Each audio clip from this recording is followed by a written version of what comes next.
প্রায় 15 দিন যাবৎ সাগর এবং নদীতে প্রচুর ইলিশ ধরা পড়ছে। এর প্রভাবে স্থানীয় বাজারে দামও কমছে, কিন্তু রাজধানীর বাজারে এর প্রভাব নেই। গত মৌসুমের তুলনায় কেজিতে বাড়তি 200 থেকে 300 টাকা। অতিরিক্ত ইলিশ সংরক্ষণ করে বাজারে কৃত্রিম সংকট তৈরি করা হচ্ছে বলে অভিযোগ ক্রেতা এবং খুচরা বিক্রেতাদের। বিশ্বের মোট ইলিশের প্রায় ৮৬% পাওয়া যায় বাংলাদেশে।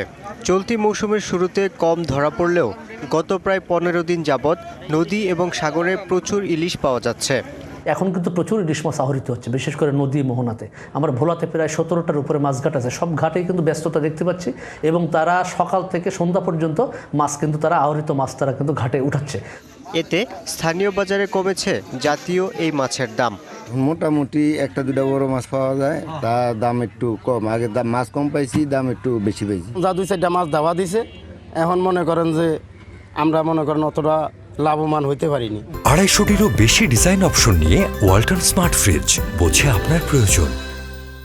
পয়সা একটু কম আর কি মাছের, এই জন্য আমাদের এই খরচা দিয়া এই পোষায় না।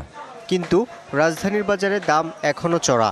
2 কেজি ওজনের ইলিশ 2500 থেকে 2600 টাকা, 1.5 কেজি 2000 টাকা, 1 কেজি 1500 থেকে 1600 টাকা এবং হাফ কেজি 1300 থেকে 1400 টাকা দরে বিক্রি হচ্ছে।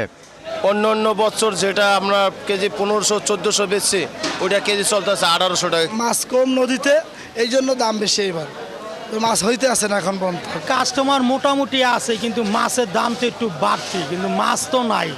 সিন্ডিকেট করে দাম বাড়ানো হচ্ছে বলে অভিযোগ ক্রেতা এবং খুচরা বিক্রেতাদের। আমাদের সামনে থেকে নিয়ে যায়, কিনে নিয়ে যায়, স্টক করে আর কি।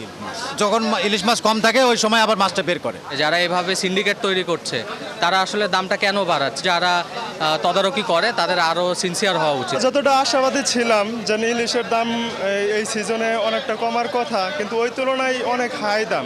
2 বছর ধরে খাই পারি না ইলিশ মাছ, টাকায় হয় না, কিনা পারি না। যদি বাজার একটু কম হয় তাহলে আমরা একটু খেতে পারি।